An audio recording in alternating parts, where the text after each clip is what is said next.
Welcome, listeners. Good morning, good evening, good afternoon, wherever you are on the globe. This is Nomadic Diaries, revealing secrets of life on the move. Our mission is to provide information that's going to encourage, promote, and educate travel, global mobility, and living in deeper and more meaningful ways. While you are enjoying your expat or your TCK experience, whatever travel experience you are in the midst of. My name is Doreen Cumberford, and I am the host, and I would like you to meet my partner, Sharon Fields, who is the co-host. Thank you, Doreen. Welcome, everyone. Today, our guest is Liang. She's an actress, writer, producer, speaker, and workshop leader. Her one-woman show about growing up as a mixed-race TCK, alien citizen, toured internationally and is now an award-winning film on DVD and it's streamable. Lisa has acted in all media and is also a published essayist, co-host of the longest-running podcast on the multiracial experience, Hapa Happy Hour, and an autobiographical storyteller facilitator. She delivers keynotes on intercultural and intersectional storytelling. Lisa grew up in Guatemala, Costa Rica, Panama, Morocco, Egypt, and Connecticut. She graduated from Wesleyan University. Thank you so much, Lisa, for joining us today. And I hope I got all that correct. You have quite a story to tell us. Thank you. It's my pleasure to be here. You did it all correct, Sharon. Thank you. We're thrilled to have you join us. And I would like to broach the subject of creative expression. That seems to be one of the things that is a constant beat. Whether you are an expat, a digital nomad, the sense of expression and telling our story seems to be part of the recovery, the healing, and our journey. Can you talk to us a little bit about why you say it's a psychic saver? Yes, I say it's a psyche saver because precisely what you just said, it is very cathartic to express your story, to tell your story, to go back, explore, discover, and share stories from your life that you may not have ever shared before because people's eyes glaze over as soon as you say where you grew up or where you've been living and they can't relate. And so you learn to shut down because you certainly don't want people's eyes to glaze over when you talk to them. So when you want to fit in and everyone needs to feel they belong. But for those of us who've had unusual lives in any way, doesn't have to be intercultural, what we learn is to censor ourselves just to get by. And it is enormously important and good, mentally healthy and good for your physical health as well. A true psyche saver to decide, no, I'm going to tell my story in some creative form. You can write it, you can paint it, you can choreograph it, you can compose it. There's a gajillion different ways. And not only is it cathartic for you, it can be therapeutic. It's not therapy, but it can be therapeutic. People do find some healing once they just give themselves permission to share their story in some creative form. And especially in a creative form, you get to craft it. You get to decide which stories are going to go in and go out. You're going to decide how you want to tell them. Hopefully you've got someone facilitating who can help you bring out the gold in the story and bring out the humor as well as the pathos. And then once you share it, it can be very cathartic and even therapeutic for your audience or readers. I can't think of anything more self-respecting and self-healing than telling your own story if you haven't told it. Yes. That is, I think I call it a journey of recovery. Yeah. Because it is so healing, and we are all in the process of recovering from some sort of minor trauma or some sort of knock. And as you said, whether it's intercultural or from some other source, it is so important to address that. So my question to you as a follow-up is, you work with people on a weekly, daily basis to help them tell their stories. And can you tell me an example maybe of someone whom you have watched heal, blossom, grow, or do something phenomenal as a result of this process? Yes, I've had, it's only in the last 2.5 years that I've been helping people write an entire solo show or make enormous progress on their memoirs, because I was always the help you start person. And that is my specialty. I will help you start. I will help you get past your fear, your dread, your discomfort, your resistance, and make it as easy and pleasant as possible. And the most common feedback I've gotten over the 9 years I've been leading this workshop is, it was so much easier and more fun than I expected. Lisa helped me get past any writing blocks. Lisa helped me learn I can do this, and it doesn't have to be homework or hard. But I can think of a particular, I don't know if I should name her, honestly, but someone. That's fine. Just describe someone who began and just took like the 6-week workshop, I think in 2020. And then she came back a year later and then signed up for the 3-month immersive workshop, which helps you either have at least half a draft of a solo show or complete your draft. And she had a final draft, or not final, but full rough draft that she was able to perform for invited guests via Zoom, because it was still pandemic times. And watching her go from being terrified, being vulnerable and fearful of hurting family members, to owning what had happened to her, and following what Anne Lamott, the wonderful writer, says, which is, you own everything that happened to you. Yes. Tell your stories. If people wanted you to write warmly about them, they should have behaved better. So, if we all want people to write well about us in their memoir, we're going to have to give them reason to write warmly about us in their memoir. Exactly. And just watching this person go from the fear and the dread and the, am I betraying people, to realizing this really happened. They really did this. I really was negatively affected. And then I had all these wonderful things in my life too. So it's not just a tale of woe, and tales of triumph and tales of confusion. Our lives aren't one thing. We're prismatic. And watching her get to the point where she is now saying, I want to actually perform this show for a paying audience, was mind-blowing and wonderful. So I know as a coach that I used to, when I was coaching all the time, I used to really enjoy my clients' work, sometimes more than they did, I think. When somebody reaches their pinnacle like that, it's sort of a sacred moment, isn't it? It's almost like it doesn't belong to us. It's not anything to do with us. And it's almost like some other sort of form of energy takes over, right? Yeah, we create the container. We're the facilitators. And then if we make it as safe and honestly as brave a space as possible, if we make it a place where they can be brave, amazing things happen. Exactly. And well, congratulations. I'm so thrilled to hear that people are having those kinds of results. And Nomadic Diaries, one of the reasons we hold this vision is to encourage people, all sorts of listeners, to open a corner of your diary and share it with us. Because in the action of opening that page and turning that page, we know there's benefit for not only you, the listener, but there's also benefit for everyone else who participates in the process, right? Absolutely. It is as beneficial to the people listening. It certainly can be. There's going to be somebody who knows exactly what you're talking about, even if they had entirely different details. But the emotional core is going to be what resonates.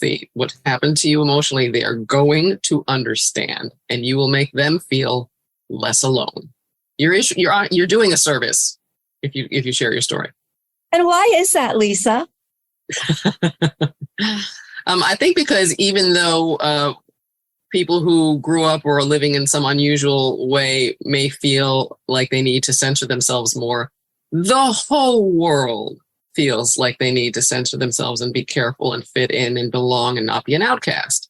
So when we see someone be brave and say something that we absolutely recognize, and not only recognize, but recognize as something that nobody else has shown us before, or we've never encountered it before, and it's truth that we know deeply in our solar plexus. It's so, what's more validating? What's more affirming? What's more connecting? What makes you feel more like, oh, I am human like you are. Oh, we are human together. Oh, I am part of this humongous tribe. Really, we don't want to feel that way? I mean, perhaps psychopaths don't, but everybody else really needs to feel like they're part of the human tribe. And this takes me back to your voice in your movie, which I have seen as the alien. And when I first came to the US, I have to share this with you. I felt like an alien. And at that time, Robert Williams was doing a show called Mark and Mindy. Robin Morgan. And Mark and Mindy, they had this thing that they did. He had symbols and things he did physically, but he would say, nanu, nanu. Yeah. And to this day, when people ask me certain questions, that's what pops into my mind. When I feel alien, like, where are you from? Or some other level of that. Nanu nanu is, it's part of the loudspeakers in my mind. So I've always really appreciated Alien Citizen and the movie and the work that you did, because it lands deeply at my soul. Thank you. I'm so glad. Sharon, you want to take the next question? I do. Let's talk about TCK, Lisa. Can you kind of give the listeners that might not know what TCK stands for? And you also had said, don't expect your kids to bounce. They aren't balls. And tell us what you meant by that. Yes, thank you. So TCK stands for Third Culture Kid. And the definition continues to evolve over time. But there's a wonderful book I recommend to all third culture kids and expat parents called Third Culture Kids, Growing Up Among Worlds by Ruth Van Recken and David Pollack, that will help you understand what you're going through if you are a TCK and what your kids are going through if you're their parents. But they're people who grew up outside their parents' culture or parents' cultures, if the parents are from different cultures from one another, for a long formative period of their lives, usually because the parents are moved because of a job placement, but not necessarily. Sometimes the parents just have what we call itchy feet, and they want to see the world, and they're going to take their kids with them. And they're entrepreneurs or something like that. But what it does is, of course, show you different cultures and nations and the wonder of that. But it also causes constant upheaval that you get accustomed to, and one of the parts of the definition that people don't always use, but I think is very important, which is that you never have a full feeling of ownership in any culture, but you do incorporate parts of every culture that you encounter or are immersed in as part of your life experience. And it does influence your identity, but you don't necessarily feel like you can 100% claim, I am a whatever your passport country is. And you definitely don't feel like you can claim, I am a whatever country you might have grown up in the most, and that you relate to the most, and that you understand the most, but you don't have the passport and you don't have family there. And people will say, oh, you're not, but that's where you were the most. So in your heart, you're like, no, I actually really do feel deeply that I am Rwandan if you grew up for 10 years in Rwanda, but you know not to say that, except to certain people who won't say, you're Guatemalan.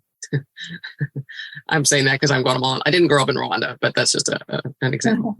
So it's a long definition. And then as for children don't bounce, yeah, I don't know when adults decided that as children they weren't people. But something seems to happen when people grow up and they decide that they are people and they have psychological issues that they need to work out. And kids don't. Kids are just, unformed humanoids, and they'll be fine. And it's an adventure.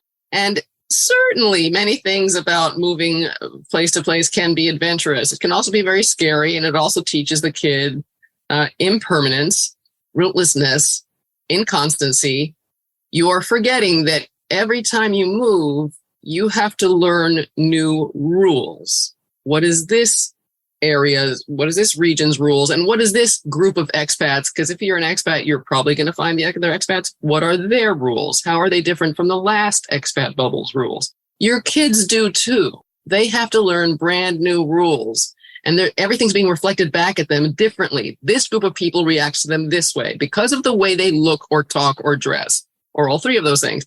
Then the next group of people, kids, their peers, are going to react to them differently from that because of the way they look and talk and dress. And that can be really challenging.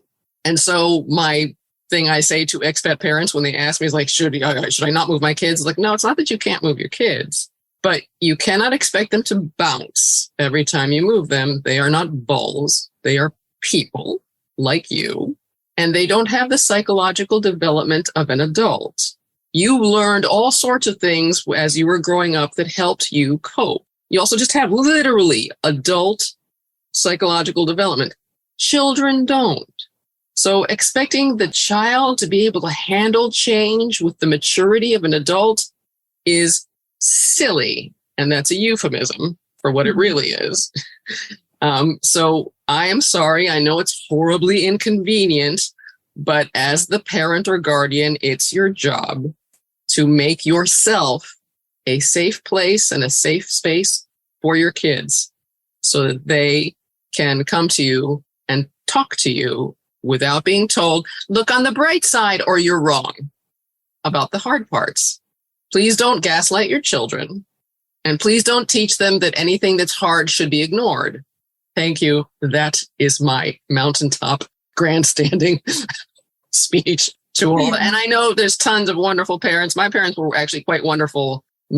They did a great job, I have to say, looking at my peers. They did a great job, but they didn't get any guidance whatsoever from Xerox, which moved us. There was zero guidance from the moving company. There was zero help from the schools. Definitely not the public schools, but the international schools did not help at all with transitions. So that's my speech. Thank you. Thank you. Thank you for sharing that, because that there is revealing us another secret to them. And that is, that is part of the underbelly, I think, of the expat lifestyle. And I just celebrate the fact that it's coming to light. There's more academic studies. There's more information. There are training programs. I mean, you and I are connected in ways where we know that there are people out there who are seeking to mitigate this. But what you just said is extremely clear. And now, as a wife of a former TCK, and now both of us being ATCKs, I have had a lot of time to reflect on this, and I totally get exactly what you said, Lisa. And I think I'm still in recovery. Oh, yeah. I wonder if we always will be a little bit in some ways, I think we will. I think we will. And I actually welcome that because I welcome the recovery, because the recovery means that we're growing, right? Yes. And a TCK becomes an ATCK or becomes an adult, but they don't stop being human. They still have all these experiences built into them, and they still have the good and the bad and the ugly there. It's just a question of how they choose to use it, reflect on it, and act on it, right? And share with others so that they won't have to go through the same negative experiences.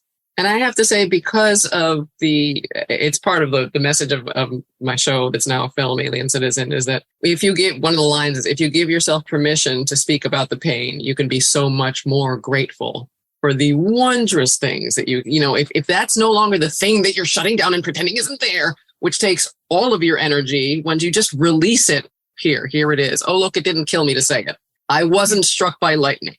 It's okay. Then that sort of opens up the world and you get to see like, oh my God, I had an incredible childhood. And I'm so much more aware of all the things my parents did so right, so well, so supportive. So, coming home was a haven in many ways from school when school was hard, but I don't know that I would have gotten there had I not said there were some hard parts and I need to talk about them now. And I'm sorry about who it hurts, but I'm going to put me first. And that's a thing TCKs learn not to do. Yes. And you need to unlearn it. Yes, you're allowed to tell your story. It's not selfish. You're actually helping other people. And you're not just following your tribe. You're not just following your family. You have a whole life story in which you have some agency over. Yes. And it's time to pick up that agency and start speaking to your parents or your school or anyone who is around you who will listen. And it really helps if you have a guide like someone like Lisa who assists and supports us all in articulating that story clearly. Precisely. And I hope, I so want every international school in the world and every school that has international students, that's public school, to have specifically classes for the kids to express their own lives in any creative form they like. It can be as literal or as abstract and metaphorical as they like. But it is so cathartic for them to express it and share it and know, I know what that means if it's not literal, or to be very clear and be understood either way. Exactly. Well, thank you for lending your voice to this body of work. And we really appreciate you shining some of the secrets for Nomadic Diaries today. Do you have anything to add, Sharon? I'd just like to thank Lisa as well for her time and for wanting and sharing for others and helping others. Where can people find more? Because I know they want to know more, Lisa. Where can they find more information about you? Thank you. It's been a pleasure. The easiest way to find me is elizabethliang.com. And then you'll see stuff about me as an actor, as an audiobook narrator, as a speaker, and then Hapalis Pruds on that front page of my website will take you to my workshops, Alien Citizen, if you'd like to see the movie, and my speaking gigs. Perfect. And we will have all those links in the show notes for everyone. So thanks again, Lisa. Thank you both. Thank you, Sharon. Thank you, Doreen. It's been a pleasure. Thank you, Lisa, and goodbye, listeners. And we look forward to hearing from you about this show. Thank you, Lisa. My pleasure. Thank you.